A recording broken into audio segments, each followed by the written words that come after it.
So I used to work at a pub that was 2 miles away from my house. My shift ended at 11 one night. I stayed there for a couple of drinks and then started to walk home.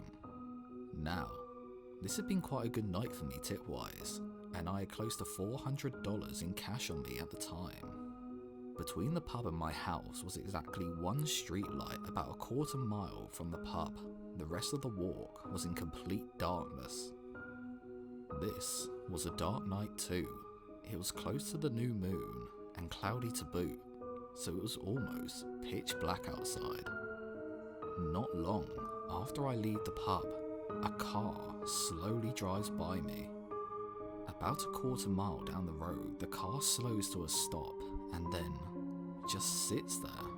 I stop walking and watch the car. It sits for a few minutes and then drives away slowly. A couple of minutes later, the same car comes slowly driving back by me in the opposite lane. It gets by me, drives a bit down the road, and then slows to a stop again. Then, of all the things I did not want that car to do, it does a U-turn and starts creeping back down the road towards me with its lights off.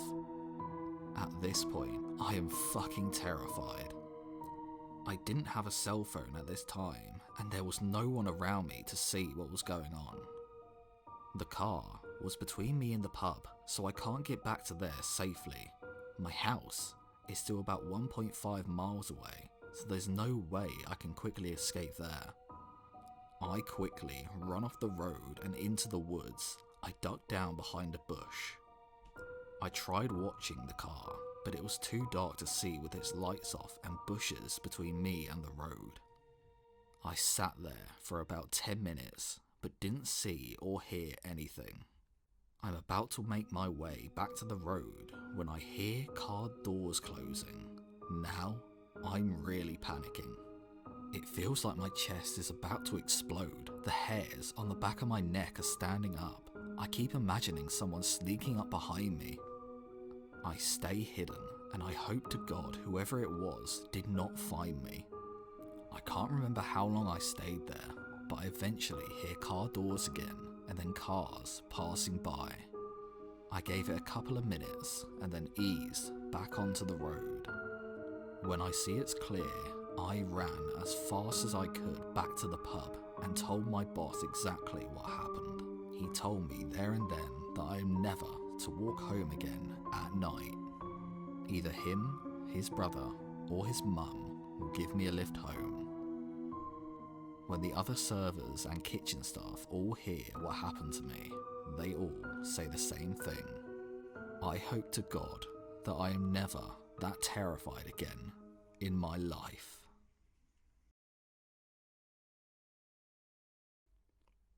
As a bartender, I'm usually heading home around 2 to 4 AM. On a slow Monday night, we were about to close the restaurant when a seemingly homeless woman walked into the bar. Working in a city, we're used to people like this making their way into the bar, so kicking her out would be easy. My manager yelled to her, "Hey, sorry, we're closing up. We won't be able to serve you, you'll have to leave." But she kept walking slowly and silently towards the bar, staring straight ahead with a blank face. As she walked closer, we realised she looked unusual for a homeless woman. Her skin was almost grey. I'd never seen a skin colour like hers in my life. It wasn't dirty or old or even tanned. It was a very light grey that was tight with almost no wrinkles. She also had a tattoo of 4 lines on her face. They all started at one point in the centre of her chin and then continued down to her neck in a ray-like pattern. She also had no shoes on. Once she reached the bar, she went to pull out a chair when my manager yelled again, "Hey, we're closing up. Also, you can't be in here without any shoes on. You need to leave now." She continued to sit down, then turned her head slowly to look at me. Locking eyes with me, she said, "I like you." At this point, my finger was on the bar panic button. Most bars in our city have them, so they can immediately get a police police response. Our bouncer finally made his way over and put his hand on her shoulder and asked her to leave. But the minute he touched her, she broke out into this extremely loud, high-pitched, manic scream.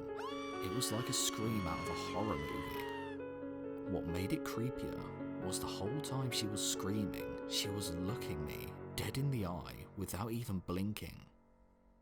She wasn't moving, so my bouncer went to forcibly remove her from the bar, pull away this woman as she was screaming uncontrollably, all while staring straight at me. The police came fairly quickly and took the woman away, and to this day, that is still the creepiest night I've ever had to work. A little over a year ago, I had a job working overnight at a gas station close to my house. I'm a woman and was 31 years old at the time. I know to some, it seems unsafe for a woman to work graveyard shifts by herself. However, it was a slow store and the sheriff's office was about 20 feet across from it. I really didn't think I would have that many problems. There would be about 30 customers in an 8-hour shift, and that was on a busier night. So, it was about 3:30 in the morning. I went outside to sweep the parking lot and last minute checked the trash. It was time for a cigarette, and I had one headphone in, kinda jamming out to myself. Across the road, in the parking lot of the sheriff's office, I saw a figure with his back to me. He was swaying back and forth while looking down. Honestly, it looked like he was enjoying a much needed piss. Against the sheriff's office though? Yeah, the building closed at 4 PM and didn't open again till 6 in the morning. But why? By the back of his ripped white t-shirt, I remembered that he came in about 4 hours earlier into the store.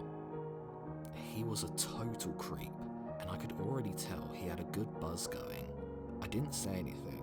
I just took my eyes off him and tried not to draw attention to myself. It was working, until a car pulled in. I was still outside as they pulled up. I saw him look at the car, and then at me, and then back and forth again. As the customer was leaving, I walked her outside. I still had half a smoke burning, and left my dustpan outside with a squeegee. We both heard him start to swear angrily, and seemingly engage in an argument with himself. She looked across the road and told me to be careful. I sort of brushed this off, just making an awkward joke about him being the one that should be more afraid of me or something like that.